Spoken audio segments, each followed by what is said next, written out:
Welcome again to the third part of our 5-part Civics Today workshop. Today we will be talking about environment and public lands. For those of you who don't know me, although I think I know everybody in the room by now, I'm Natasha Leger. I'm the Executive Director for Citizens for a Healthy Community and am honored to be co-hosting this workshop with the Learning Council.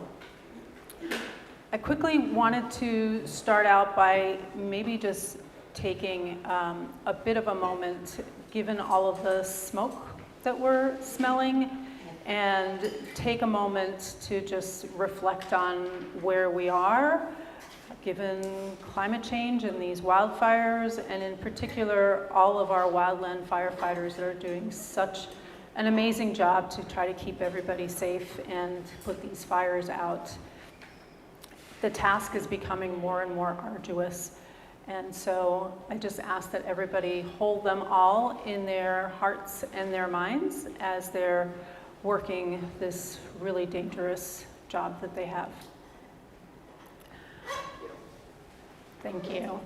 The other thing I wanted to say is I do just want to take a moment to acknowledge those that came before us. We walk on sacred lands, ancestral lands, people that were in this valley long before we were, and honor them for their past, present, and future stewardship. And with that, I want to kick off our environment and public lands discussion, and hopefully we achieve this. I'm trying to have some connective tissue between parts 1 and 2, where Claire Noon talked about what our government is, what it means to be a citizen, what is democracy, and our individual rights and constitutional rights. And our environment is part of all of that. And in our Constitution, we work towards life, liberty, and the pursuit of happiness. And there's also the property clause in our Constitution as well, due process. And so we'll be talking a lot about ensuring that we've got community voices in our lands that we cherish so much here. And so today we've got a panel of 4. I'll be facilitating and I'll also be speaking, so I'll be trying to do that well. And I want to start out by saying that it is my pleasure. I worked with these 3 individuals on a regular basis, and we are all here to protect our lands and for present and future generations. And our organizations may be on different spectrums, but we all have the same mission, which is to ensure that we have clean air, clean water, protect our wildlife and our environment. And so with that, hopefully I didn't leave anything out. I want to kick it off with Delaney Rudy, who is with Western Watersheds Project, and I'll let each one of them introduce themselves. But she is going to ground us in public lands history, and then we'll have a little bit of a grounding in the National Environmental Policy Act, the role of federal funding in public lands and environmental protection, and then I will provide an oil and gas perspective, and then we'll open it up to a conversation. But actually, I need to start with a little levity. So before I turn it over to Delaney, let me just play this video for everybody. Some of you may have seen it from years past, but it always brings a smile to my face. And let's see if, and of course, let's see if this is going to work. My cursor disappeared. You can see it on the screen. Oh, can you? Yeah. Oh, okay. Which is, makes total sense.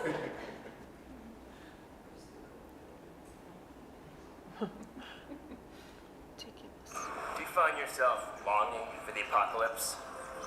I did. I was looking for a reason to live. Hi. Are you feeling tired, irritable, stressed out? Well, you might consider nature. From the people that brought you getting outside comes prescription strength nature. non-harmful medication shown to relieve the crippling symptoms of modern life. Nature's recommended for humans of all ages, and it's great for pets too. Nature can reduce cynicism, meaninglessness, anal retentiveness, and murderous rage. In clinical studies, nature is proven to decrease work-induced catatonia. Caution. Nature may cause you to slow down, quit your job, or seriously consider what the you're doing with your life. If you are overly cynical, jaded, or emotionally numb, you may need to increase your dose of nature. Do you have trouble being even mildly uncomfortable? Nature may not be right for you. Side effects may include spontaneous euphoria, taking yourself less seriously, and being in a good mood for no apparent reason. So ask your doctor if nature is right for you.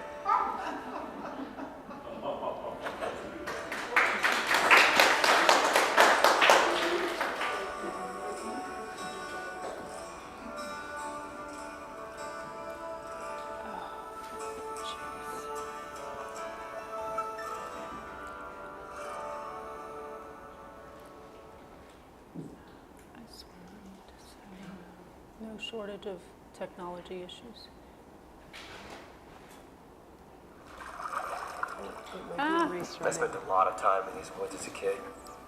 Somewhere along the line, I forgot what was really important to me. Hi. Are you feeling tired? Irritable? Okay. Sorry about that. It might be. Here, if you want to, I'm going to get your slides up, Okay, and if you yeah. want to start. Sure. Anyway, I hope you enjoyed that, and the point of that was to say that we love nature for a number of different reasons. Hi, everybody. I'll stand over here to give Natasha enough space. But hi, thank you so much for coming out today. It's really exciting to see a turnout like this for public lands and you know, the nature that keeps us all sane out here. So my name is Delaney Rudy, and I'm the Colorado Director for Western Watersheds Project. And just sort of a little bit of background, Western Watersheds works, all of our work is on public land, and specifically our main nexus of focus is livestock grazing on public land.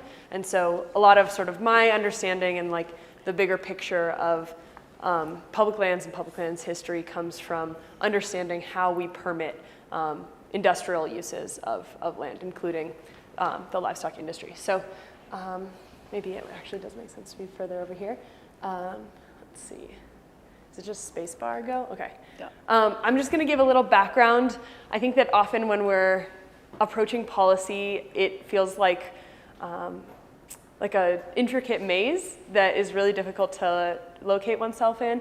And public land policy in particular, a lot of it because of the sort of deep roots of property law in this country, become a little bit murky, and right now it's really topical. As we saw in the appropriations process, there is a organized and concerted effort to divest public lands out of the national, federal control and into control of states, and eventually perhaps to be sold out of the public access to begin with. So just kind of learning the background, I think, can be helpful and make it seem a little bit less scary. So kind of first of all, oh, you can't see them at all. Oh, well.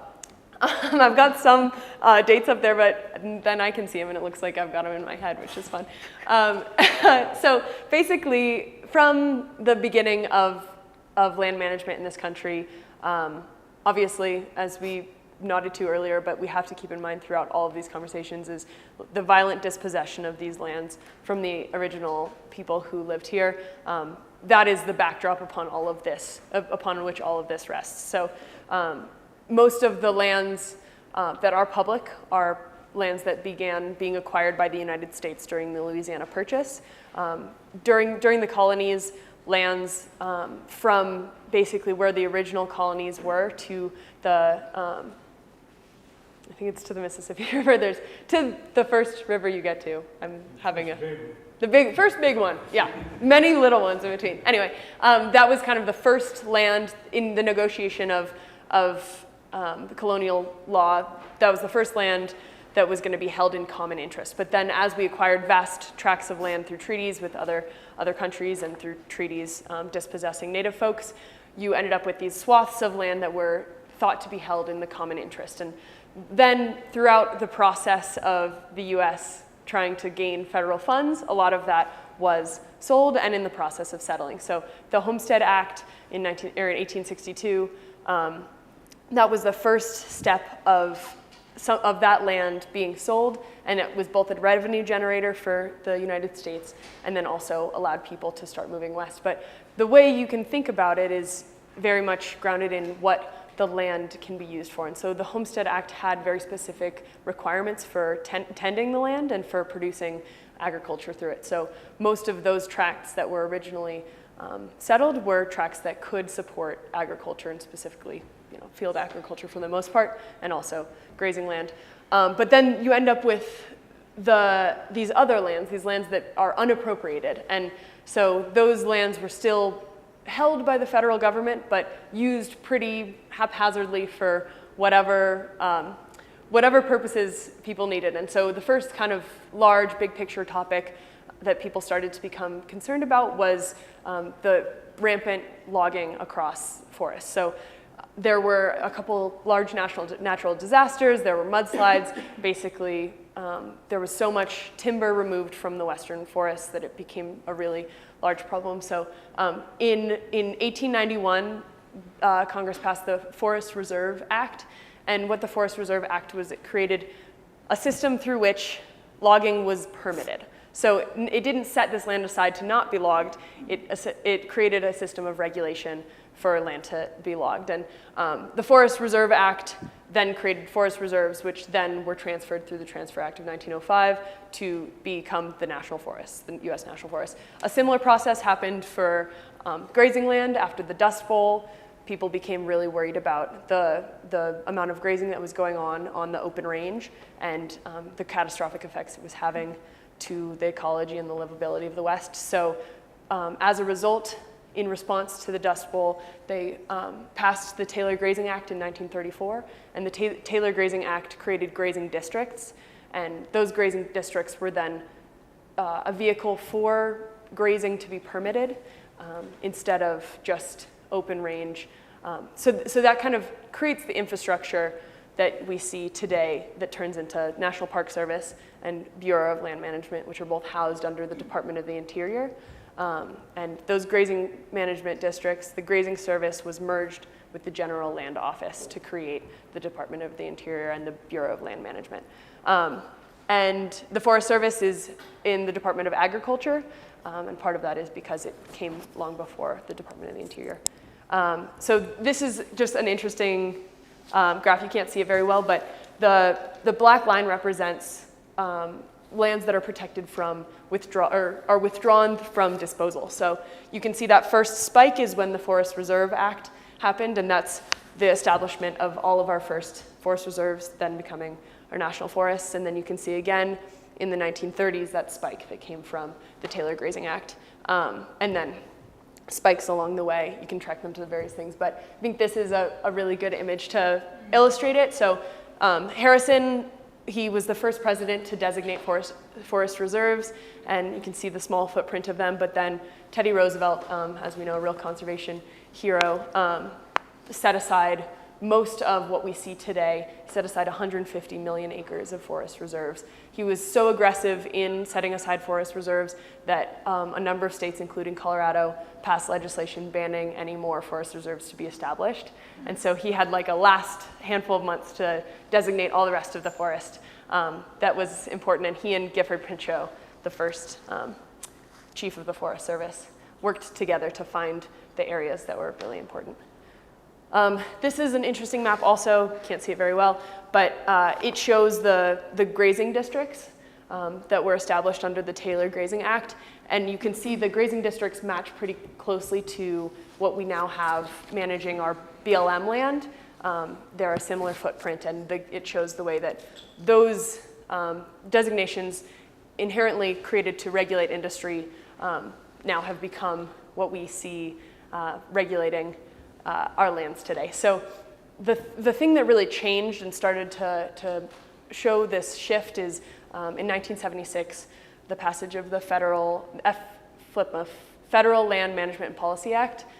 That made the uses, it basically designated the uses of public land. So it diversified from just industrial uses, permitting of forest land for logging and for minerals and permitting of Bureau of Land Management land, to including conservation and recreation within the range of uses and a number of other uses as well. I just drew a blank on the next thing I was going to say. But that sort of marked the beginning of this cultural shift. And the sort of term that I keep in my mind when I'm thinking about lands and how they ended up being designated the way that they are today is this idea of the highest and best use of land. So the land that was the land that was disposed of first, the highest and best use, the people of that time found it to be settlement and agriculture. And then we saw some of these lands that didn't have a higher or best use being set aside for industry.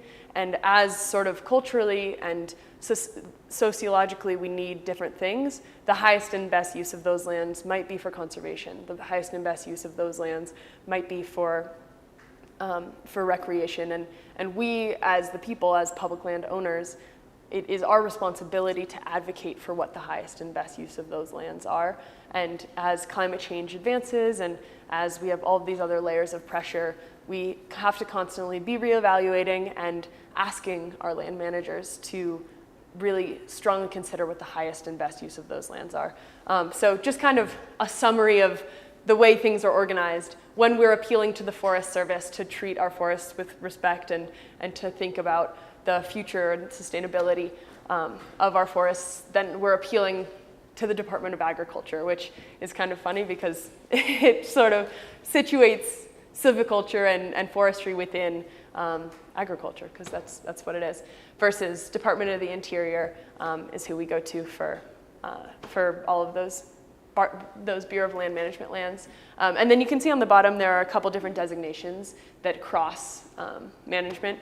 And those can be interesting to deal with because then you end up having a little bit of cross-pollination and you see a couple of differences in their priorities. So I hope that wasn't too granular, not the sauciest subject, but hopefully you can get more into it in our conversation.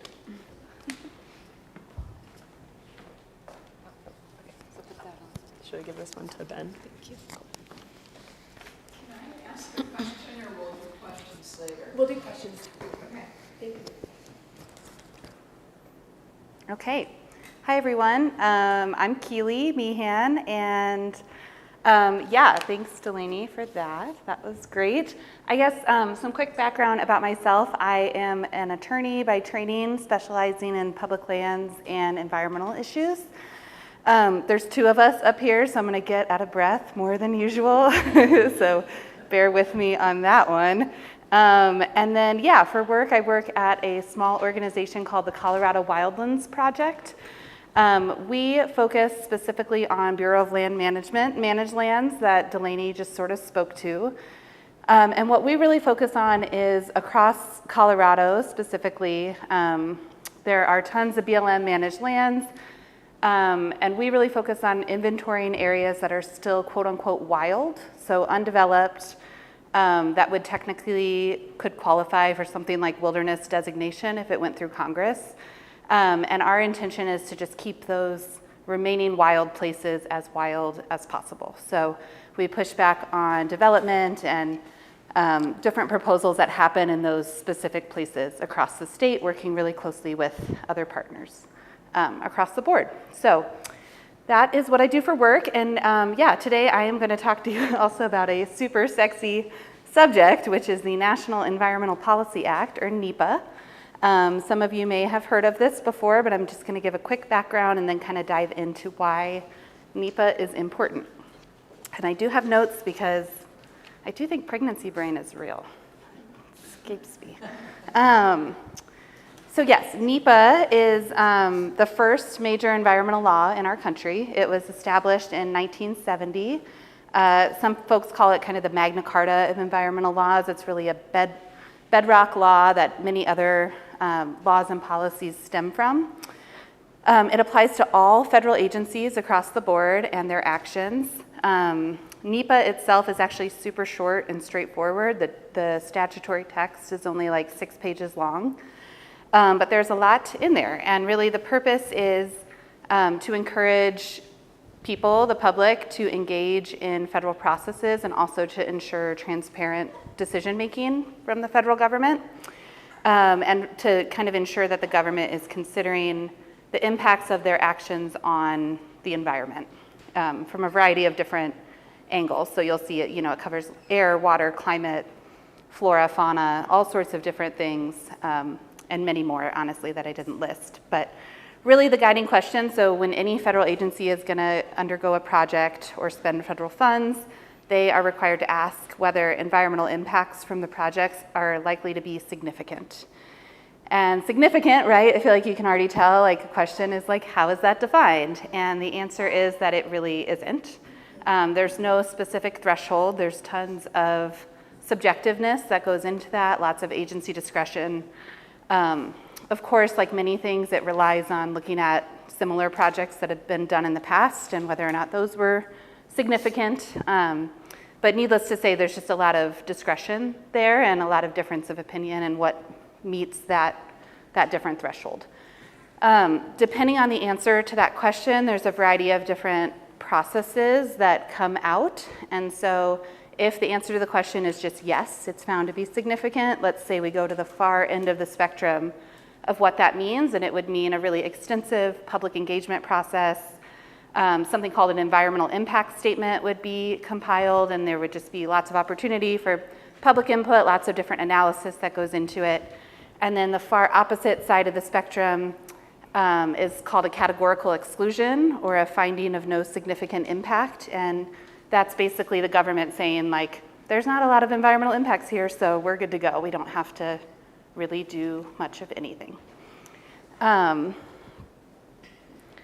Okay, why is NEPA important? It's really the connective tissue for communities to have a say in their future and an impact to places that we care about. So, I think in general, environmental issues can be semi-polarizing for folks on a political spectrum.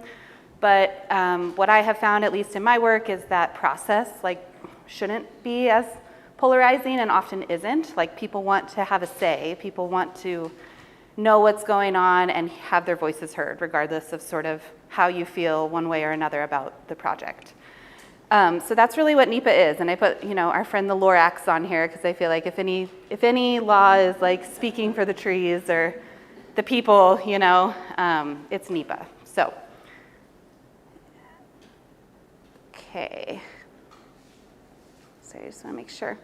I totally stole this graphic from a social justice organization I found online, but I think it does a really good job just breaking down why NEPA is so important. So I'm just going to quickly talk to you about each of these pillars here. So the first is transparency. When the government engages in a project, it's our taxpayer money that's at play, and really what NEPA does is make clear that it requires the government to let the people know what's going on, what they're proposing to do, where it will impact. They should include data about where it is and why it matters. So it's really just this baseline requirement for the government to give public notice when moving forward with projects.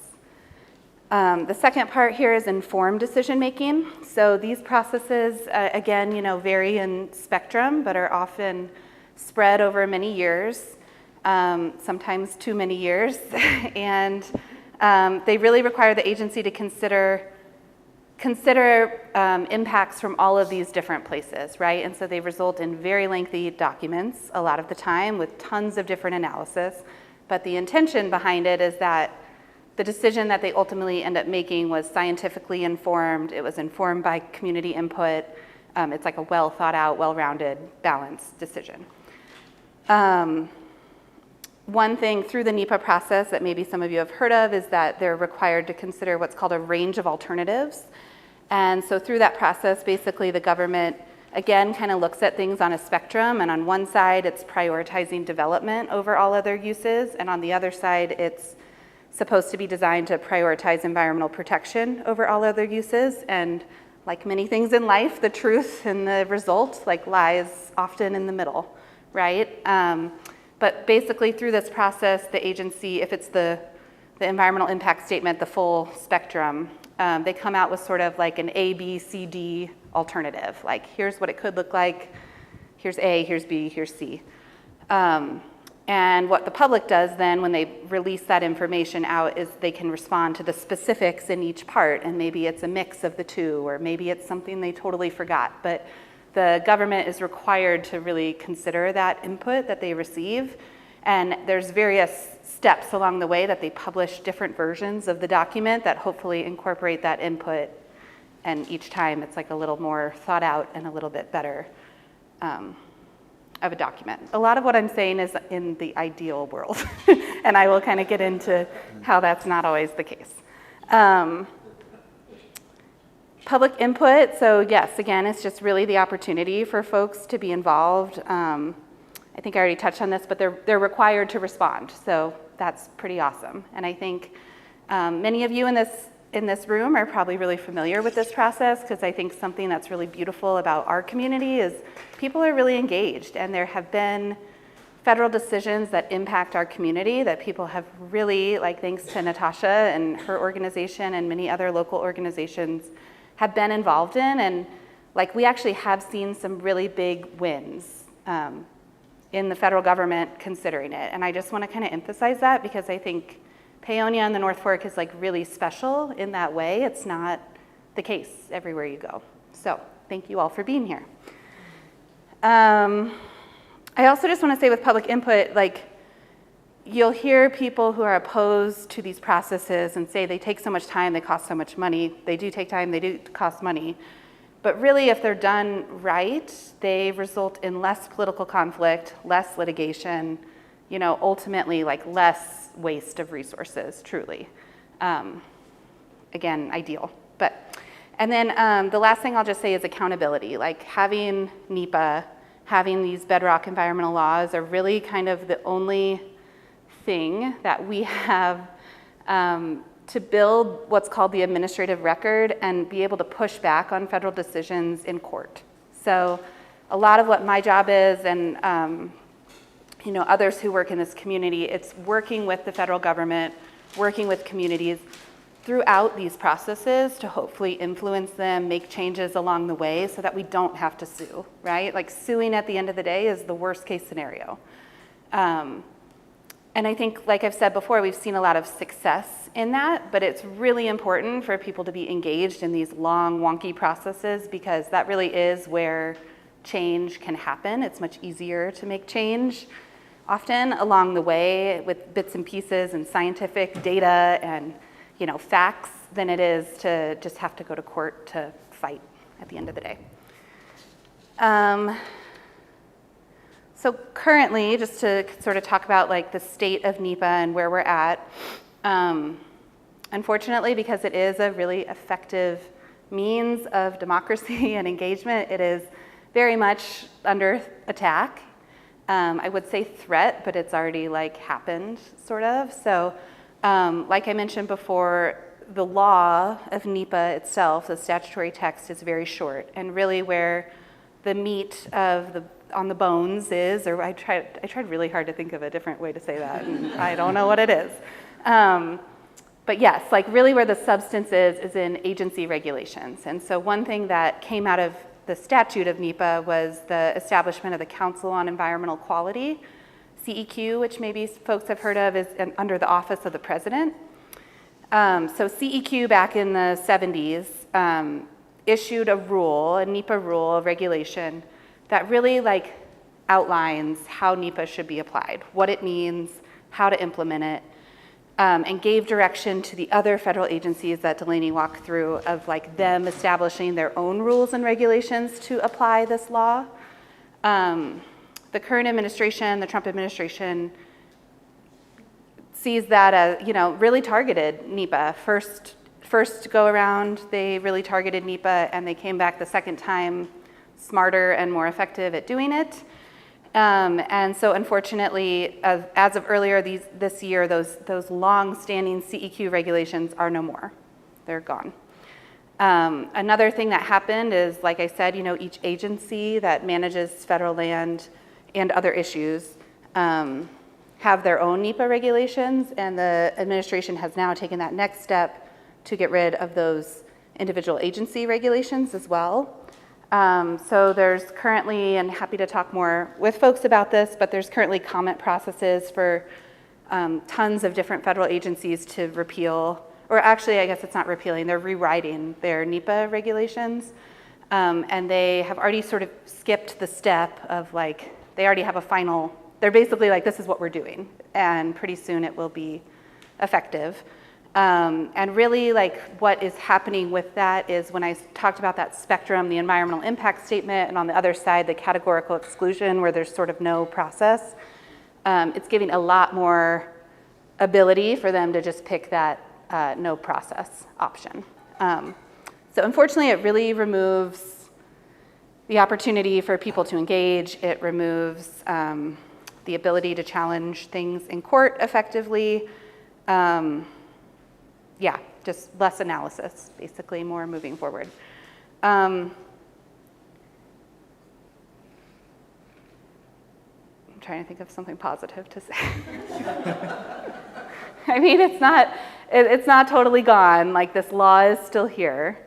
There are things we can point to with the law.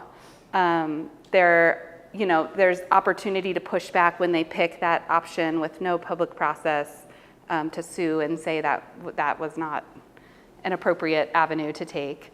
And there are certain mechanisms, like I don't want to get too in the weeds on it, and we can if it's helpful later, but with the individual agencies and their sort of organic statutes that establish those agencies, there are requirements there that are not gone, that require Congress to undo, that are unlikely to go away, I think, knock on wood. So there is still process involved, and there are a lot of laws and statutes that are built off of NEPA that require similar sort of procedural engagement processes. So like not all hope is lost, and I think really what we should lean into is the importance of engaging when we can, because that is where we see success. And I think the other thing I just quickly wanted to talk about is maybe like building off of Claire's previous talks, the different branches of government. The judicial branch has historically been a really pretty successful avenue for environmental advocates and other, social justice, et cetera, advocates to push back on agency decisions about. It is unfortunately becoming less effective because there's a lot of change that's going on at the Supreme Court level in terms of providing agencies discretion and deference to make these types of decisions. And so I think what I want to emphasize with that is, again, just like the importance of the grassroots and the community. And there's still really, really great people working for these agencies that I think we all know.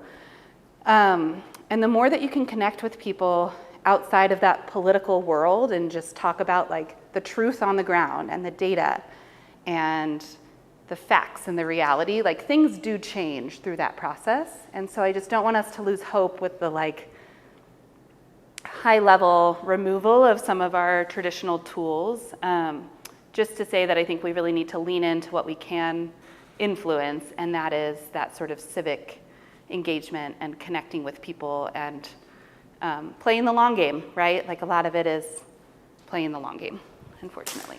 So I think that is all I wanted to cover. Thank you for bearing with me.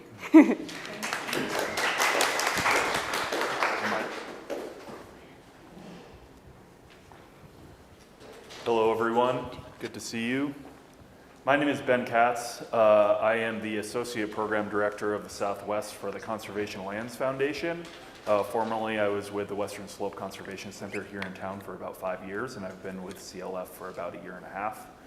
Our mission is to protect and expand the national conservation lands by partnering, advocating, and stewarding them. And I will get into what national conservation lands are in a second. If you've never heard of them, I wouldn't be surprised. But I'm here today to talk about public lands and federal funding, and this really has a thread into what's already been said about NEPA, about just like what our public lands are and where they are. And so yeah, here to talk about federal funding and appropriations. And I always like to ground myself, hopefully you can see this, I like to ground myself in just a few quick numbers. So 4 major land management agencies manage about 26% of our total lands in the United States. And you can see the breakdown here. The Bureau of Land Management is about 10%, and the National Conservation Lands are a subset of BLM lands. You have the Forest Service that manages about 8.5%. The Fish and Wildlife Service is about 3.9%, and the National Park Service is about 3.7%. And just as a quick aside, National Conservation Lands, again, are a subset of subset of BLM lands. Think locally, Gunnison Gorge National Conservation Area, Dominguez Escalante. So you have national conservation areas, national monuments like Bears Ears and Grand Staircase over in Utah, also Browns Canyon in Colorado, also part of the National Conservation Lands system. These are landscapes that have a higher use for more conservation, wildlife, water resources, and they've been designated through Congress generally, sometimes through the agency, as being part of this system, and then are managed like that through the government processes. So that's what national conservation lands are. I want to take a moment because I do focus on that a little bit, and it is why my organization exists, advocating for those places and for expanding those places. So I always like to ground myself in just some numbers really quick. And then I have some maps here. And again, you can't really see too well, but this is the western US. All of the colored lands are federal lands like we're talking about. And the gray, again, you can't really pick up on here too well, but that's BLM lands. The other colors are the other agencies. So you can see there's quite a bit of them in the west here. And then over on the East Coast, there are less of them. You know, a lot of the reason for that is kind of what Delaney was talking about earlier, is as we moved west, less land was able to be appropriated to individuals who wanted to homestead, and so we ended up with more federal land over in the west. And so when we're talking about federal funding, you know, it can sound kind of boring, but it really bleeds into a lot of the things that for public land and public land agencies, some of the things that we rely on them for, like road and trail maintenance, and just making sure that those trails are accessible for people and maintained and clear of trees. For staff time and to have people on staff who can assist with customer service, helping you figure out where to park your camper van, whether you can use a campsite, managing campgrounds, all of that sort of thing. Their personal vehicles and vehicles to get around so that they can address issues. Recreation permits. I was having an interesting conversation with a guide over in Utah a few weeks ago where he was telling me he's on a 10-year recreation permit and he was up for renewal of his recreation permit, and he was worried he wasn't going to be able to get a renewal because his local staff, his local BLM agency didn't have an archaeologist. And why would you need an archaeologist for a guide service? Well, it's because the BLM might tell him, hey, this location is really important culturally and we want you to go somewhere else. And so that all gets kind of wrapped into it. Invasive species removal, again, very similar. Funding to local nonprofits. A lot of local nonprofits have relationships and written partnerships with federal agencies, and then receive funding to do some of the work on the ground that they can't do, and organize volunteers to go do that work too. And so that is all part of this federal funding idea. Is you know, agency organizations. Colorado Canyons Association is a good example. Locally, they're in Grand Junction, but they are the official friends group for our 3 national conservation areas here on the Western Slope. They have a big assistance agreement with the BLM just to take volunteers out and make sure that Ruby Horse Thief is clear of trash, that those trails are maintained in the NCAs. So that's all part of this too. And fighting wildfires, and we had an acknowledgement of wildfires earlier in this session. That's also part of federal funding. So there's a lot tied up with this. There's a lot tied up with federal funding. And on the right here, and you can't really see it very well, the top graph is the land management agency, and then we have these numbers over here, the last few years of what they've been appropriated, basically how much money they have, and then this yellow is really the amount per acre that they have for fiscal year 24, which is the current fiscal year we're in now. And if you can see it, the Forest Service has about $48 per acre that they're appropriated. The Park Service is at $39, and the Bureau of Land Management is at $5. So the BLM has $5 per acre to manage that land. I always thought that was pretty astounding. Like, I don't know what you can do with $5. They figured it out, but. And then the second graph here is the 10-year average per visitor that these federal land management agencies have. There's a 10-year average. And so the Park Service, a 10-year average is $5 per person visiting a national park. The BLM is all the way down at the bottom, 79 cents per person who visits BLM lands is the average that they have to use to do all of the things that I just mentioned over here. So I always found that pretty astounding. And then I do have one more graph, and again, hard to see on this slide, but this is for national conservation lands. Again, that's kind of my organization's focus. We've been adding national conservation lands to the system for the last, this is from 2000, so that's really when the system was established. We've been adding about 20 million acres of national conservation lands in that time. And the graph on the left is the amount that has been appropriated to manage that, and it has not been increasing. So we've been adding more lands, protected lands, and we've not been funding the protection of those lands. And that's not to say we can't protect any more lands, it's to say that we need to advocate, and we need the government and Congress to actually fund our land management agencies more so that they can manage those lands properly. Because it's not like those values don't exist on those lands. So I'm going to go, I'll do, there are two basic processes within Congress for how funding happens. It's all happened through Congress. There's a reconciliation process and the appropriations process.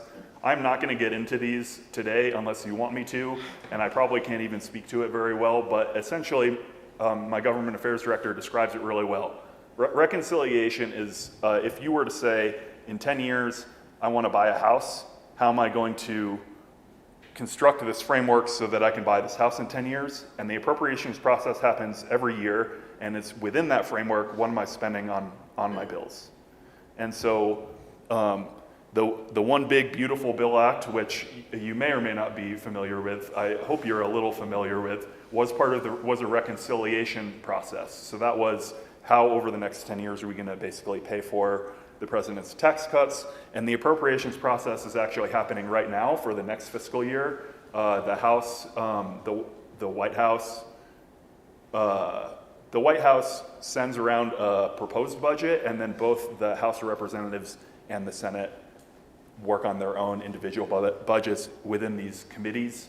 And so both the House voted on their appropriations bill in July before they went on recess, and the Senate has a proposal out too. But that will be something after August recess. Basically all of our Congress people take August off. When they come back in September, this will be a big deal. This is also when you hear people talking about, the government's going to shut down, it happens in appropriations. That's basically the one thing Congress needs to do every year. They haven't always done it. Government shuts down, or you have a continuing resolution or something like that. So it's important, but that's kind of for public lands and everything else how funding happens. So I'm going to take a quick step back. You heard Delaney talk about 1970 quite a bit, 1976 with the Federal Land Policy and Management Act. You also had the Sagebrush Rebellion was kind of popped its head more publicly then, and the idea behind the people as a part of that group were that our federal lands shouldn't exist. Sound familiar? It might sound familiar in a minute. And they even sued the Supreme Court, and the Supreme Court said no, federal lands should exist. And they lost to that, but our president at the time was part of this, and he appointed someone who was the Secretary of the Interior with the same idea. Again, sound familiar if you're paying attention currently. So it's not that this funding issue has been something that has come up, has kind of popped its head up in the last 6 months. It's really been an issue for decades that we haven't been funding our federal agencies properly, and really a piece of it for the people who don't want our federal lands to exist is that's done on purpose. They don't want our federal lands to be funded so that they can say, look, your public land management agencies aren't doing anything. We need to manage them as states. We need industry to manage them. It's all part of this bigger narrative. And this is a billboard in Utah right now, if you go there, with the same idea. I can't remember the amount of money they're spending on this PR campaign, but the state of Utah also sued the government up to the Supreme Court, and the Supreme Court said, no thank you, basically with the idea that Utah should manage all of its land, all of its public land. And they have all these billboards all over. The state attorney general filmed a whole bunch of videos, and you can go on this website, standforyourland.utah.gov. It's an actual .utah.gov website, and you can watch all these videos of people trying to tell you that federal land shouldn't exist, that you shouldn't have public land. So this is just a little bit of a thread here. And then for those who may be familiar, this public land sell-off was part of the reconciliation process for quite a while. We were successful in getting it removed from reconciliation, although a lot of other bad things, to NEPA, to oil and gas regulations, were still included in the reconciliation process. But this was a small victory more recently of people advocating, a broad range of people advocating that public lands should exist, that we should have public lands. But reconciliation process, federal funding, and then we've all seen some of the headlines too around our president, firing staff, shrinking staff of federal agencies, pausing or fully stopping funding to federal agencies through our previous reconciliation process, the Inflation Reduction Act. So all of that has been happening, and we can get into if you want. And this was, I kind of already mentioned this, but the president's budget would have slashed conservation funding nearly 75%. I mentioned that the House and Senate were both working through their appropriations process, and the House's bill is not as bad as the president's budget, still pretty bad. The Senate's budget is a little better. So we are currently asking, our current advocacy is to ask the Congress to adopt our Senate budget that is proposed, because the best of this world, but ideally it's we want our agencies fully funded. And to just end on a little bit of a high note, this is a rally that was put on by, co-sponsored by Conservation Lands Foundation in New Mexico. And this is really, public land sell-off is really an example of the best way to advocate for more federal funding is to advocate for more federal funding, and our Congress people who should be representing all of us should listen to all of us, and they're the ones who hold the power, and so we need to show them that that we care about certain things and care about funding our federal agencies. And I've been talking a while now, so I think that's all I have. Thank you all, and I'll turn it to Natasha.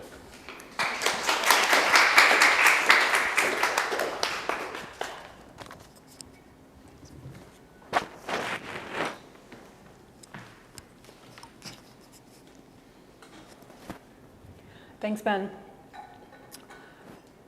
Okay, so I'm last up for some grounding. So again, I'm Natasha Leger. I'm the Executive Director for Citizens for a Healthy Community, and our mission is to protect our air, water, and food sheds, specifically from the impacts of oil and gas development, that's upstream oil and gas development, and to pave the path to a clean and renewable energy future. So we spend a lot of time in legal advocacy in the two areas that Keely and Delaney talked about, and so and that's really been the source of a lot of our success. I wanted to kind of go back a little bit and think about the Constitution and oil and gas laws and regulations and what really is that connection. And Claire talked a lot about our individual rights and our structure of government. Believe it or not, there isn't an explicit provision in the US Constitution for clean air, clean water, healthy environment, and healthy climate. But these are all things that we read into the Constitution and interpret. And our Children's Trust is a legal nonprofit that has been spending the last decade bringing youth climate lawsuits based on the constitutional right to a stable climate and also an environment.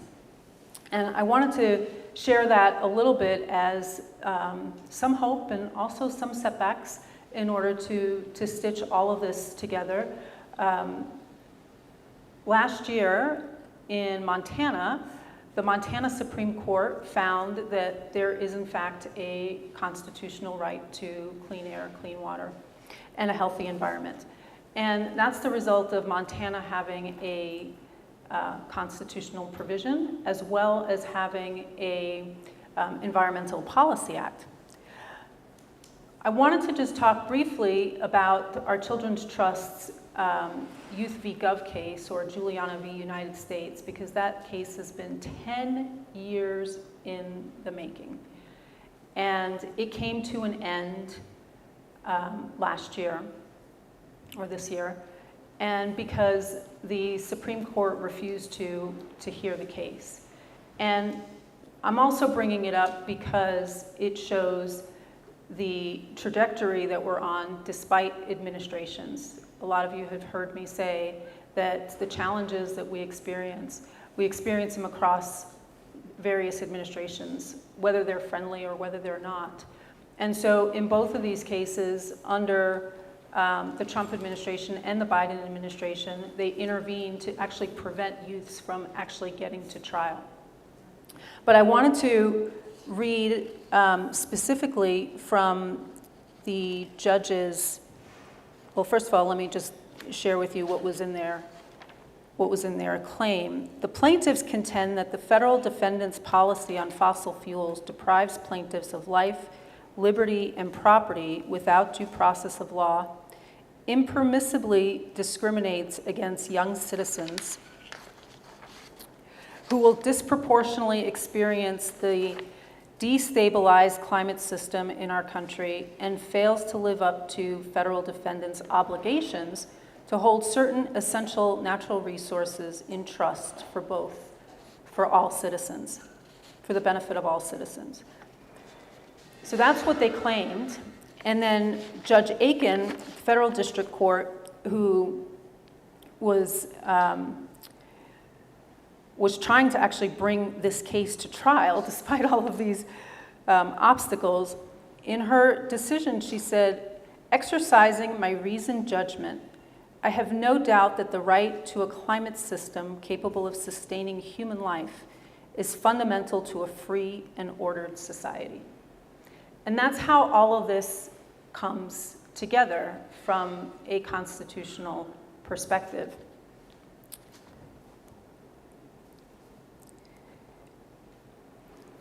So quickly, I want to go through the history of the Mineral Leasing Act.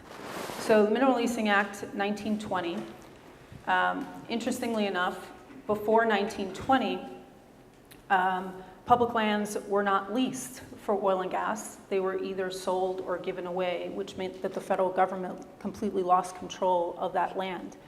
And so from a bipartisan effort recognized that there was the need for the national government to have control over these lands, because if left to the devices of private industry, that they would actually waste the resources. So in light of World War I, and in light of the fact that the government also needed money, and in light of the fact that there was this competition for oil and gas in order to fuel the modern economy, the decision was made to create a leasing system that would allow private entities to have access and develop those lands, but yet still allow the federal government to be able to control those lands.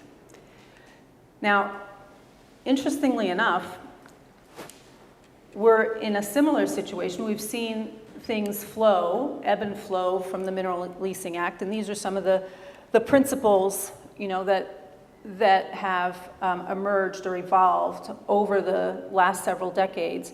One is that public lands belongs to the people.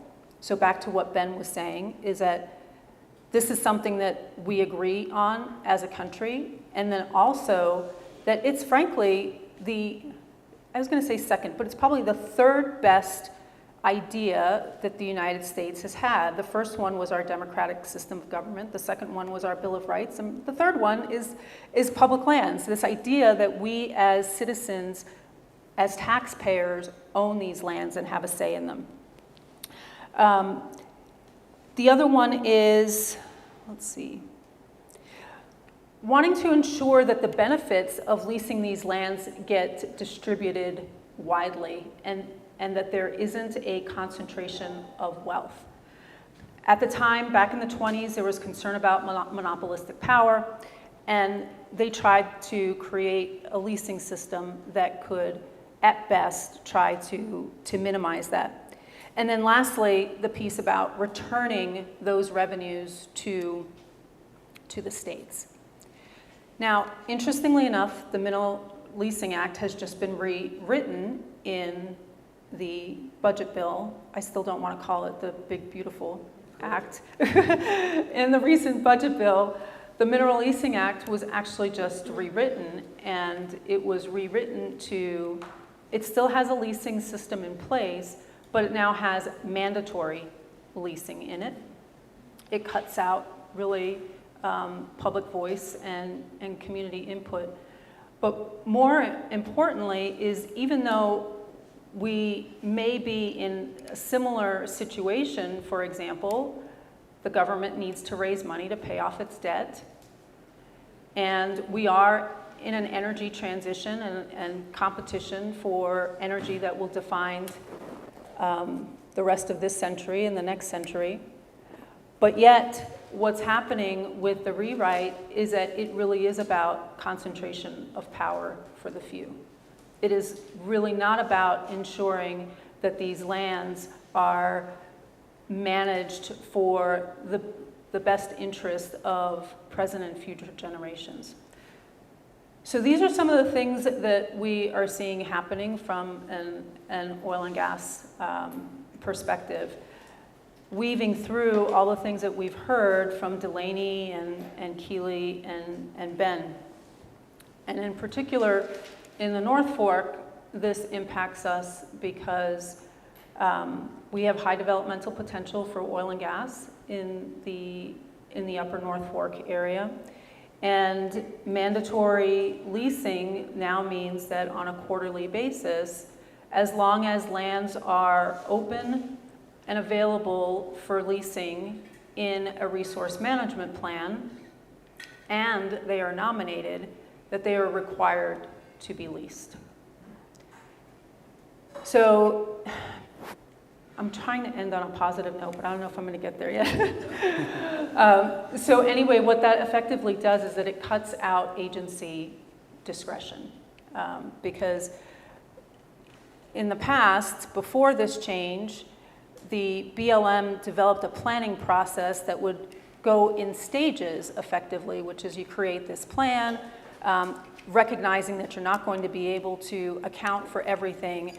And then after that, then you have a leasing process. After that, you have a permitting process.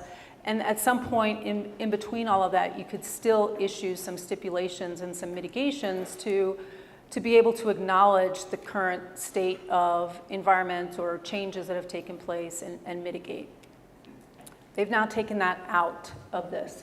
With that said, there are brilliant lawyers working across the country trying to figure out what our next step is going to be in all of this. I think, some people that think that there's too much bureaucracy in all of this, maybe that will work to our advantage because there's always a loophole in there somewhere if you're looking hard enough.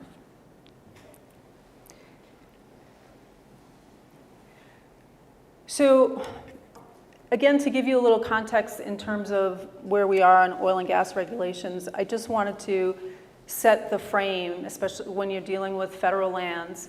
There are three jurisdictions, governmental jurisdictions. There's federal, there's state, and there's local government. And I have these arrows here going in different directions and kind of caution of ongoing traffic because sometimes they're in line with each other and at other times they're in opposition. So pre-Trump administration, we were moving down the path of more consideration for the environment, more consideration for conservation, more consideration for climate. That has now reversed course. In the state of Colorado, state of oil and gas regulations were moving towards more consideration of environment, more consideration of protection of public health safety, and also climate. We're starting to see some tensions in that now because of the power of the purse. The federal government is basically threatening states like Colorado that have more protective laws and regulations and view them as an impediment to the energy dominance agenda. So we're going to see some tensions there. Local governments, we have some local governments that are pro-protections and others that are more pro-industry. In our area, we've got two local governments that preside over oil and gas regulations, Delta County and Gunnison County. Delta County repealed its oil and gas regulations in 2019. So the county doesn't regulate anything that has to do with upstream oil and gas development. So it doesn't regulate geological hazards, it doesn't do siting. All the things that it can actually address in the gaps in state regulations, it has chosen not to do so. Gunnison County, on the other hand, was one of the pioneers in being very zealous in its local authority to regulate on federal lands. And it has regulations, but it hasn't updated them since 2019, since we had oil and gas reform. So we're starting to see, and I'm hoping I'm getting to this positive piece because we have to work between these different layers of or levels of government in order to ensure that we can address local issues. And I think I want to stop there and perhaps open it up to a conversation. But I hope that helps ground you all a little bit from a constitutional perspective as well as a Mineral Leasing Act perspective and as well as state jurisdiction. And we can talk more about how things have changed, but let me stop there and let me say two things because I want to answer Ben's question about what you can get for $5 an acre. And well, you could nominate lease parcels at $5 an acre. So under the Inflation Reduction Act, there was a nomination fee that was imposed to try to prevent speculative leasing, oil and gas leasing, and that was repealed in the budget bill. So $5 an acre would be able to get you a nomination fee, now no longer. And then to the question of, let's maybe kick off the conversation with this, is about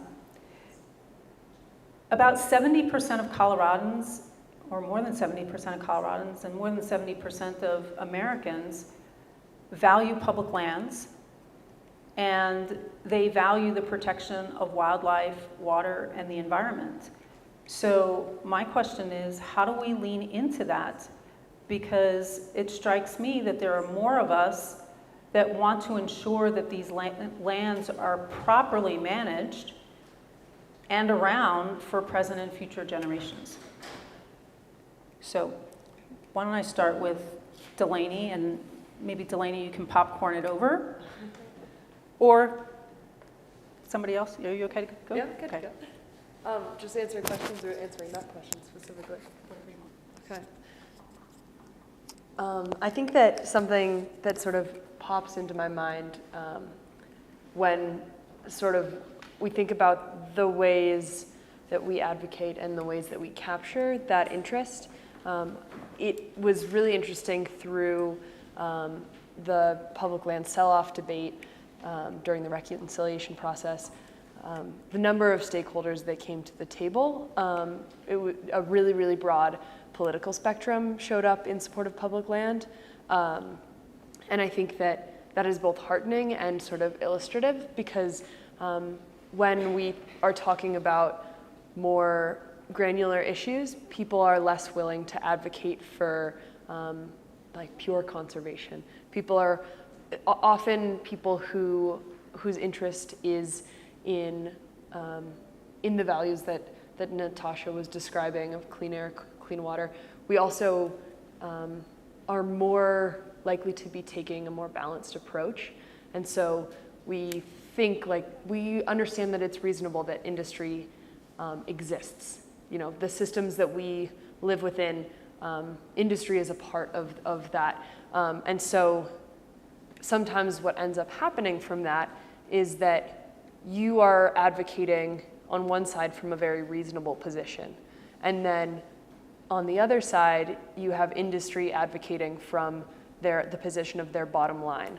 And so when you meet in the middle of that, it's kind of where we see this slip of that was better than what the industry wanted, but it wasn't even what we could all come together and consider reasonable. And I think you can see that through the reconciliation bill, where yes, we are not selling off public land, but now you can pay to get your leases approved without an environmental review. So there are other things that are insidious and perhaps have a great deal of damage or considerable or comparable degree of damage. And so I think that grounding yourself in your conviction and understanding that reaching the reasonable end, while you have to be able to treat people with a great deal of respect and be able to be in the same room and advocate, and you also have to realize that it's the manager's decision to choose the reasonable option. It's sort of your responsibility to tell your story and hold your ground, so that the managers, so that people making these decisions can find a true middle ground instead of a biased middle ground, if that makes sense. And if there are any questions, I know Jean, you had a question earlier. I don't know if it. Beautiful. Okay. Yeah. Maybe especially to the lawyers, I'm trying to figure out how we can bump up the inalienable rights category that doesn't change administration to administration. You know, how like clean air, land, all the, you know, equal rights to everybody. Why? I mean, how can we get inalienable rights bumped up to where it can't change administration to administration? Let me repeat the question. So the question is how do we ensure that there are inalienable rights for clean air, clean water, healthy environment, and a stable climate, so that it doesn't have to weather various administrations. I'll take that first. And so first of all, what I would say is in the current climate that we're living in, you can already see that the Constitution is kind of a bit of a football right now. But at least from my perspective, I think that once you have rights delineated in the Constitution, you have a fighting chance. And, you know, Keely spoke to this about NEPA, which is, despite all the rollbacks of NEPA, NEPA is still the law. And so that means that we still have those protections based in NEPA, which gives us a fighting chance. So we all have to get engaged, and we have to recognize where there are deficiencies and engage in the political and community building process to say that this is what's important. And does anybody else want to tackle that? Oh, yeah. Yeah, I mean, it's just such a big question, but maybe building off of Natasha and building off of the previous sessions that you all have had too. I mean, that is why we have 3 branches of government. And I think it's important to recognize like the opportunity that exists in each one of them and to like take the power where you have it through each. And just that there's multiple ways to lift up those values. And I think kind of like to the first question as well, what comes to mind for me is really leaning into the shared value. And I think the more that we can emphasize for those who we might disagree with on a political spectrum, just like where we do have shared connection, like everyone wants their kids to be safe, right? Everyone wants their kids to be healthy. Everyone wants, you know, the basics of our like hierarchy of needs, like we all share that. And so as much as we can connect to those base levels and try to keep the, I don't know, noise, maybe like political noise out of it, I think, at least in my work in advocacy, like, I mean, it has just totally shifted in the past like 8 months, right? And I find myself having conversations with like our Delta County commissioners and just trying to connect. I'm like, what would resonate with them? And there's there, you know, like we are able to find things that I talked about process earlier. Like everyone wants to be listened to. Everyone wants a say. And so with some of these attacks, just like emphasizing how it's impacting and actually hurts everyone on any side of the political spectrum, I think is a bridge that can be leaned into to uplift that. I don't know much more to add. Okay. I think also something that's really intimidating right now is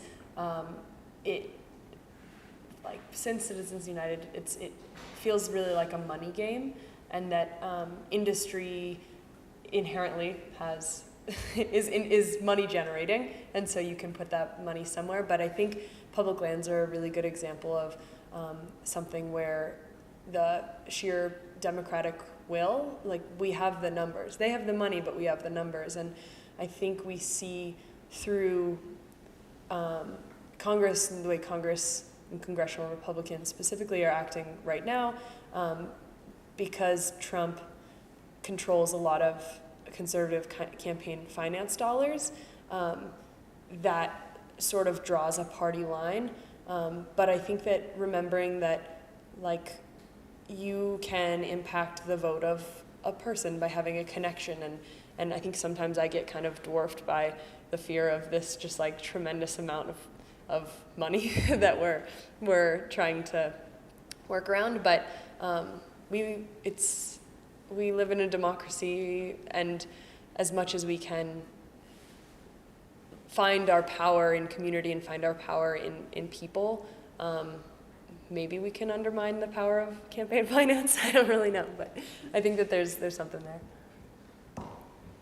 Yeah, I'll just end with, we're always on a political spectrum in this country and frankly around the world. And I think that's why, kind of going back in history and seeing how we got here to begin with, you can see that swing. And a lot of that just has to do with being engaged. And it feels hard at this time, but it's more important than ever. So, what worries you the most? I'll go first.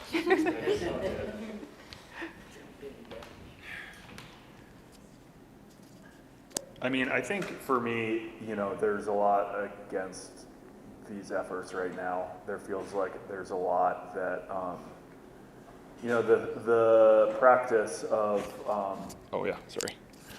the practice of, what is it called? Flooding the zone, and there's more to think about than you have capability to think about. And I think that's the power of partnerships and focusing on specific things and letting other people focus on other things, because no one is going to be able to think about them all or advocate for them all. So I would suggest that, my work is in public lands. That's where I spend all of my time, and there are other places that I wish I could spend more time researching and advocating and connecting with my Congress people, but I just don't have the time. I don't have the energy because I'm focused on public lands, and I hope that and try to partner with and build community with other people who are focused on other values.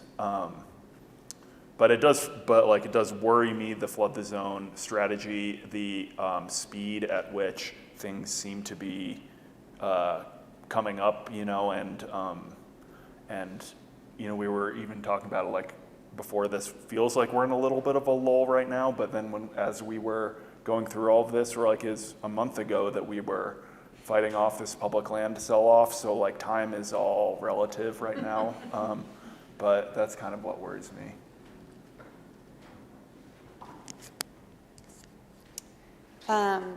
One thing that really, I don't feel like I can pick like the thing. So one thing that really worries me is just short-sightedness, right? When it comes to climate and environmental issues, and it's definitely why I got into the line of work I got into, is I'm very passionate about those things. It's really hard, like to May's question earlier, people are short-sighted and politicians are short-sighted and greedy.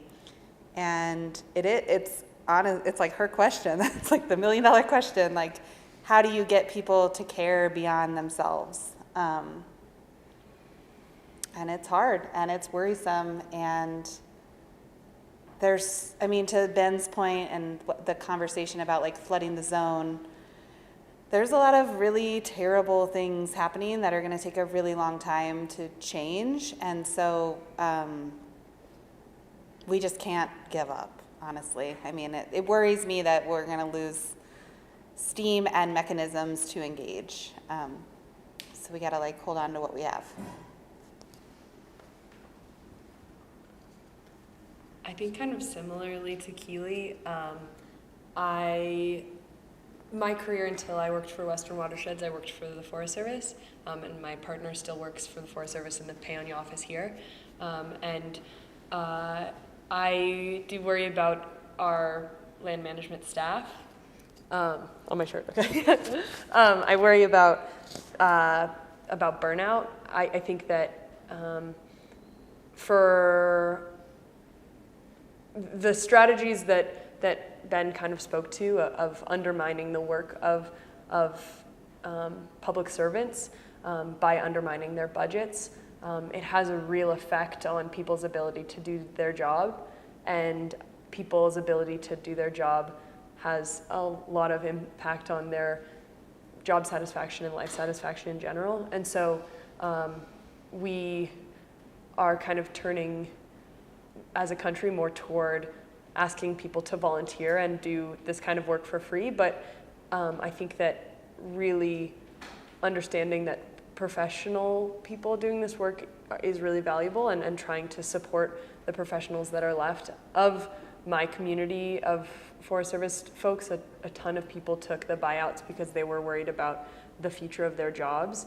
And so just the capacity is much reduced. And so whatever we can do to support people who are really committed to public service, and while it is literally my job to try to hold them accountable to making better choices for our environment, but to do so in a really respectful way, and also to try to help get through these sort of lean times and imagine what a future could look like when we survive this, and how we can pivot back and ask other representatives to bring those budgets up. Because if you look at the numbers that Ben showed us, like, things have been decreased, but then when you have a friendlier administration, the budgets don't necessarily go up again. So I think that is kind of a long-sighted thing that we really need to see. Oh, okay. So a lot of things worry me, but I guess what I'll add that worries me is we're losing this sense of, and I don't even want to call it bipartisanship. I just want to, it's really sticking to principles. I mean, there are just some basic principles that are not really political in the polarizing sense that they've become. And so many people I know are feeling overwhelmed with what's happening, and people are being touched by these policies on multiple levels and asking themselves, you know, what's more important, fight for the environment, or fight for healthcare, or fight for democracy? And they're all the same thing. I mean, I hope that's something that has come through in this workshop, is that these are all the same issues once the checks and balances fall apart. If we're not able to really honor those principles, and it's not to say that things don't change. I mean, I'm not one to say that, you know, if a law is bad, you don't change it. If a law is bad, you should change it, and you probably shouldn't cooperate if it's an unjust law. But I do think that we need to find a way to return back to some sense of semblance and wisdom, and you know, caring for each other. And then the last piece on that I want to touch on is the media, because I think the media plays a really important role in the way we perceive everything that's happening. And I personally would like to see the media step up and provide more context to what's happening, as opposed to just kind of reporting the facts every day in kind of this dull, monotone sense of normalization. And there's nothing normal about what's happening right now. You have a question? Yeah, and a comment too. Both you and Keely mentioned, used the term connective tissue, and I'd like to reiterate what you just said. It's so easy to slip into climate grief, climate paralysis, climate anxiety. There's all these different terms now, psychological terms. And if we can remember again and again how these worlds, as you said also, how these worlds are interconnected. When we're dealing with public lands, we cannot address public lands without addressing environmental racism. We cannot address the one fiber without addressing the simultaneous worlds that are being affected that influence each of us and our vulnerabilities in different ways. And that to me is tremendously empowering, rather than just seeing all of these oppressions strangling us and leaving us completely without agency. Instead, if we can really drop into the connective tissue, as you both said, and see that as, this isn't an issue just of public lands, but it is so pervasive in the chairs that we're sitting on, the clothes that we're wearing, the food that we're eating. And if we can address these complexities from our personal relevancy, I think that can really be a place of moving forward rather than feeling stuck. And then also in terms of moving forward, also, as you said, history. That we have been in these horrendous times of so many issues coming together for disempowerment, and then people finding ways with ancestral technologies, earth-based technologies. The answers are there. Seeds have been planted. And it's a question of remembering in so many ways. And listening. Did you have a question in there, or? I just want to reiterate some things that I've heard. And my question is, yeah, can we do that? Can we listen to one another? And can we listen to the past and envisioning a future that is rooted both in past and this fabric of interconnectedness? Well, I think I answered a bit of the connected piece. I don't know if anybody else wants to add to connections. Ben? Yeah, I was thinking this earlier and I didn't mention it, but like, when I look at those numbers on the budget spreadsheet, it is just numbers, right? And all of our congresspeople just see numbers when they go through the appropriations process. And it's about the stories and talking about and using your stories to advocate that really brings it home. It brings it local. It brings it so that someone who lives in Washington, D.C. for an agency, or is an elected official who spends most of their time in Washington, D.C., within Congress that ties them back to this interconnectedness, this connective tissue. So that's like very core to my role at CLF, but it just made me think of that like it's about sharing stories, about sharing local stories in whatever you're looking to advocate for in public lands is your experiences on public lands. So I don't know, came to mind.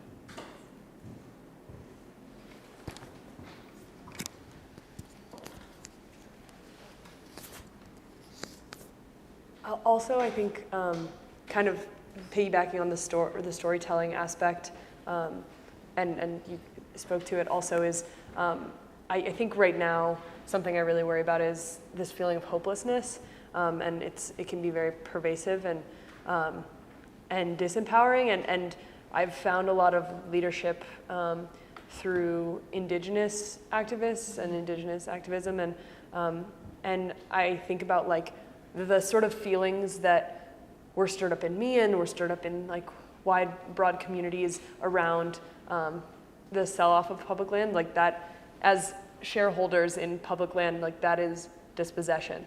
And so thinking about the ways that these communities have survived tremendous amounts of dispossession and the apocalypse that we feel arriving right now arrived for them 600 years ago. And so I think like thinking about and learning from these communities that have been dispossessed and still maintain relationships to land and still maintain hope and still maintain culture, it's like a very radical and beautiful source of inspiration for me.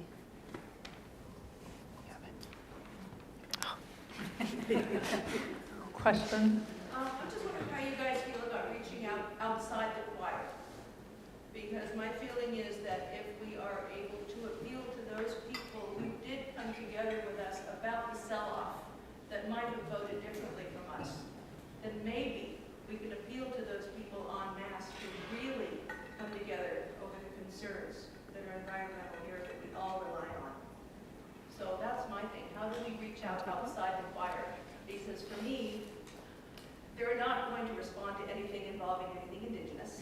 They're not going to respond to things that will strike us as real and important. But how can we bring them in? Because there were 33 to 35 million people in this country that didn't vote. We need to sort of include people where we have the hope of a vote. We have the hope of turning things around in the midterms. And hopefully the environmental concerns can be part of that, where these are shared. How do you guys feel about that, or is that just pipe? Well, I think the question that you're asking is how do you do bridge building? Right. And I think I want to turn to Ben and Keely on that. Sorry, my question was a little long-winded. I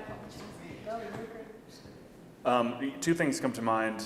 The first is there's a really good essay on the editor of High Country News has a Substack, and it's Block Bridge Build, a conservation framework for the future, some title like that.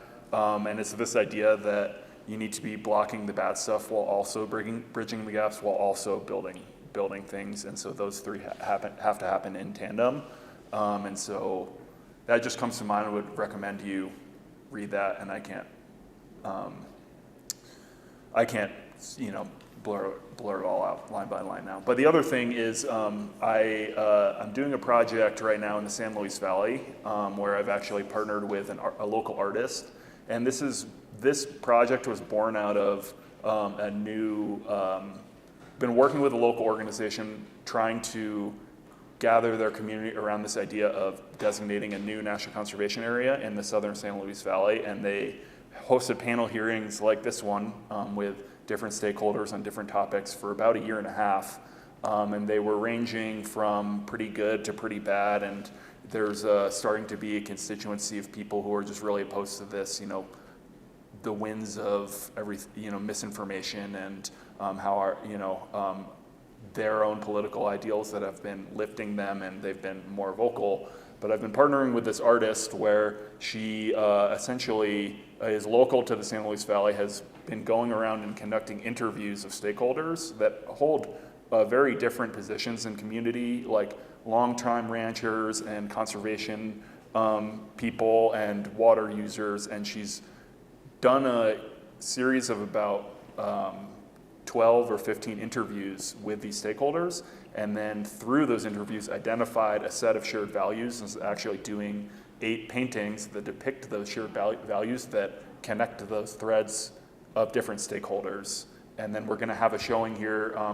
It's set right now for September 20th in the San Luis Valley. I can give an invitation to anyone if you want to come. But you know, I think that it's, when I think of bridge building, I think of understanding my own values and being really rooted in them, and then approaching a conversation of, we're not going to agree on everything, we're probably not going to agree on most things, but we might agree on one thing. And what is that one thing that we agree on? And then how do we build something from that? And it's, you know, somewhere in between where all of us are, and, you know, it's similar to what Delaney was saying, where it's like, and Keely, where in NEPA you find somewhere in the middle, usually is what happens, hopefully, I guess. But that's how I kind of approach it. And, you know, I was listening to a podcast with, I could find it if I thought about it hard enough, but it was this conservation-minded person was writing this book. I just ordered it from the Pammy Books. And he had an interview with Glenn Beck, and he was like, I'm not going to agree. I'm not going to find I just wanted to talk with Glenn Beck and try and find one thing that I agree on, just one thing. And he spent 3 hours talking to Glenn Beck, trying to find one thing he agreed on. And they agreed on methane, I can't remember the proper term, leaking methane from pipelines. That was like the one thing that they were both like, that's bad. Glenn Beck's perspective was, it's a resource that we could be making money from. You know, he had no climate anything in there, but they agreed on that one thing, and it took them 3 hours of conversing. So I think it's going to take a while it's a slog, but I think it really is, for me, staying rooted in values and knowing where those are, and then being open to having conversations and going back and spending time. And maybe using art too, or something that's not like so just like having a debate, but like something that like will bring you together. I think one quick thing that I would add to that, which is not novel, but I think forgotten a lot, is just empathy. So when you sit down for your 3-hour conversation, like just empathy, right? Like people are people. And again, like at the end of the day, like most people are good, right? I choose to believe that. I'm like bringing a baby in this world. Like I have to choose to believe that. So just meeting people where they're at, even if you don't agree with where they're at, leading with empathy, kindness, respect, Delaney said. It's so easy not to, and I do not always practice what I am preaching right now, but I think just as much as we can channel that, it will benefit everybody.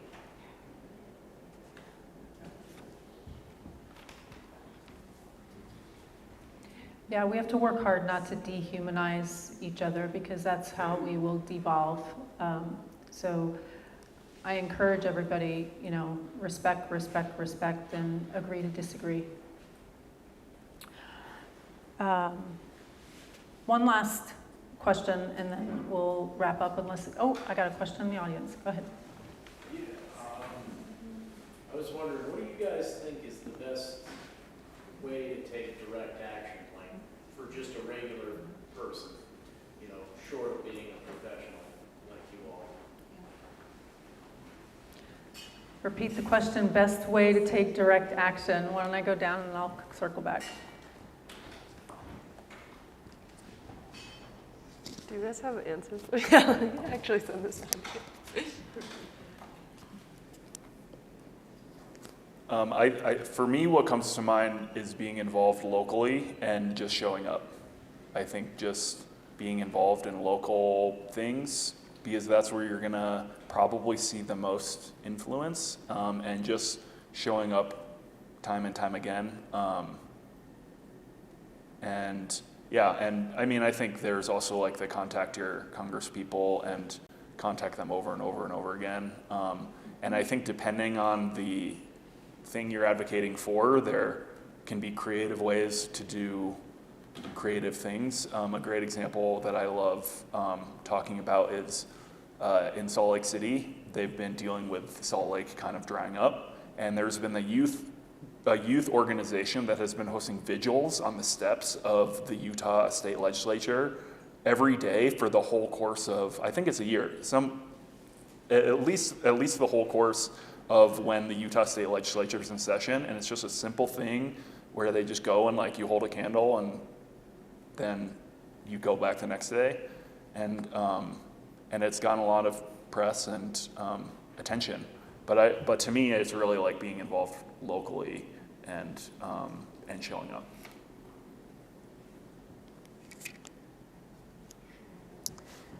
One thing that really stood out to me from a previous session that Claire Noon did was with the Flood the Zone, and there's so much going on, it's like pick a few issues that really resonate with you and focus on those, right? Like there is so much going on. It is truly impossible to stay on top of all of it. So I think pick a few things and like go all in. Find an organization that does have paid people that work on it, and sign up for the email and getting those action alerts, like I write them and I get them, and it's hard to feel like it matters, but I would say like it can really matter, right? Like our Congressman, Representative Hurd, he's changed his position on a few issues because he heard from his constituents. And so I do think calling helps in terms of direct action. And then the other thing I would just say, which is not so much direct action, but like key to success, is just have conversations with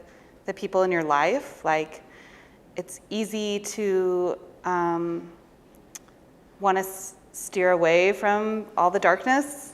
And I think just talking about it and processing it is really healing and really empowering for people. So just like, show up, talk to your community.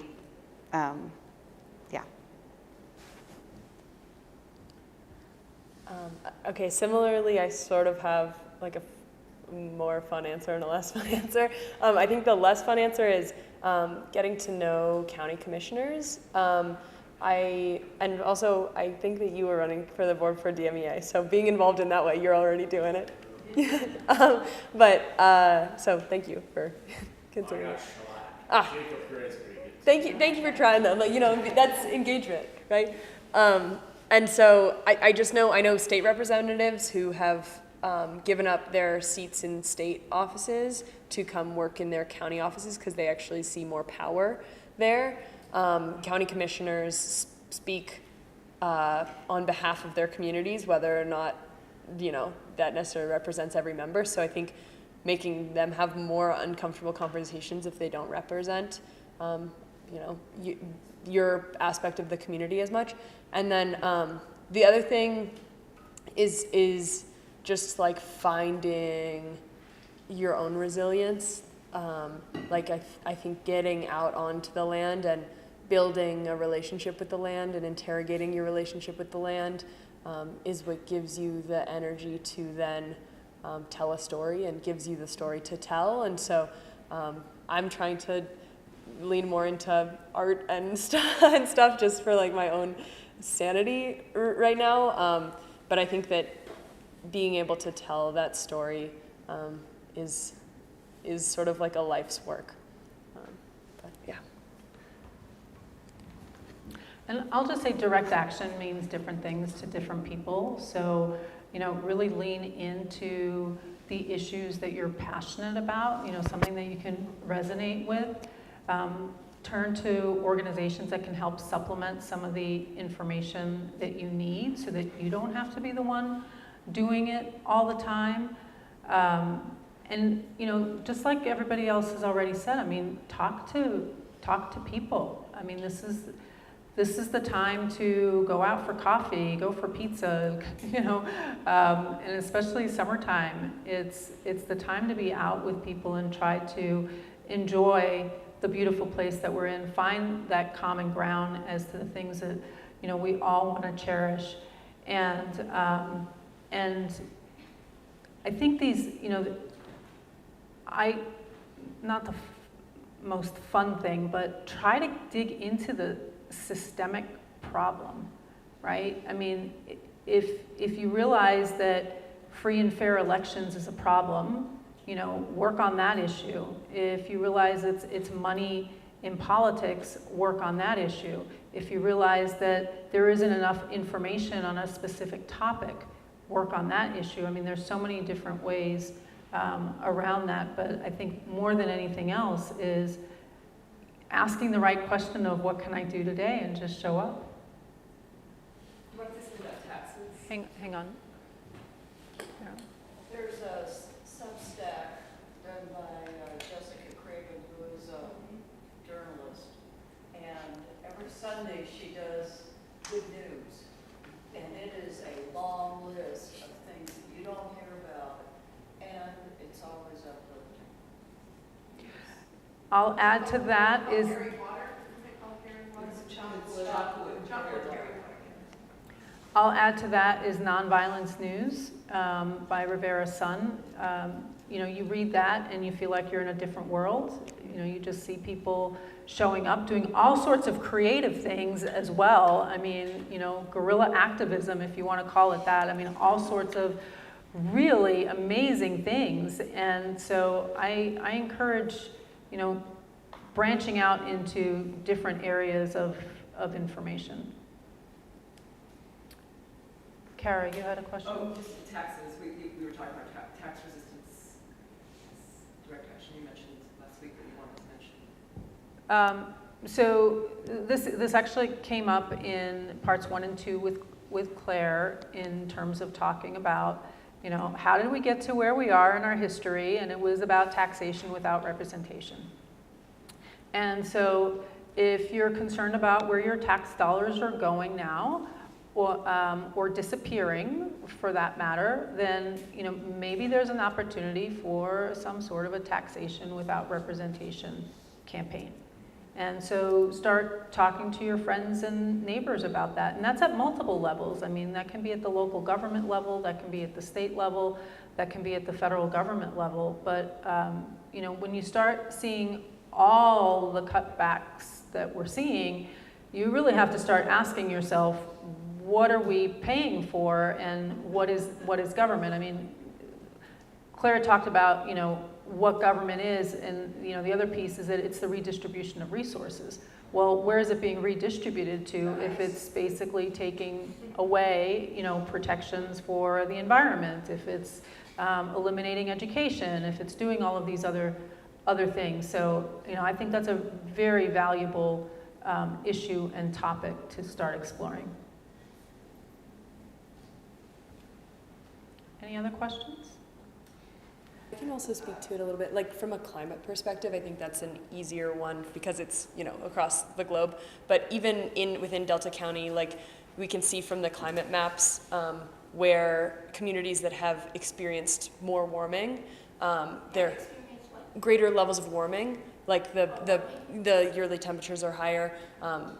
Even that tends to overlap with areas where you see more people of color living. So, like, Delta has experienced more acute warming, and Delta has more diversity than we do up Valley. So it's just sort of, there's this idea of intersectional environmentalism, or the intersectionality, where if a community or a person is experiencing one form of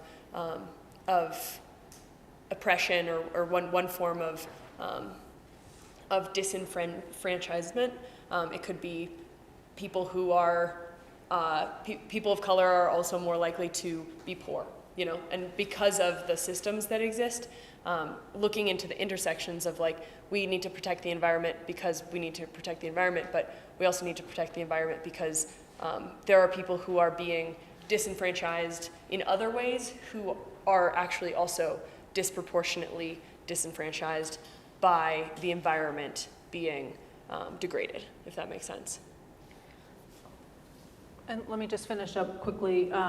Colorado Department of Public Health and the Environment is mapping this. They've got an EnviroScreen tool, so I would suggest you take a look at that as well and see where Delta County is on that, as well as other Western Slope communities. Last question. She was first. It's actually a comment. I just want to thank you all for your dedication, for your passion, for your work, for your eloquence. What you've shared here today has been so accessible and really helped me understand a lot of what's happening. And I appreciate, the Learning Council and everyone that's, that's gone into making this happen. It feels so worthwhile, and coming together like this feels very empowering to me. Sustaining one another in what we do. So thank you so much. Thank you. Thank you for being here.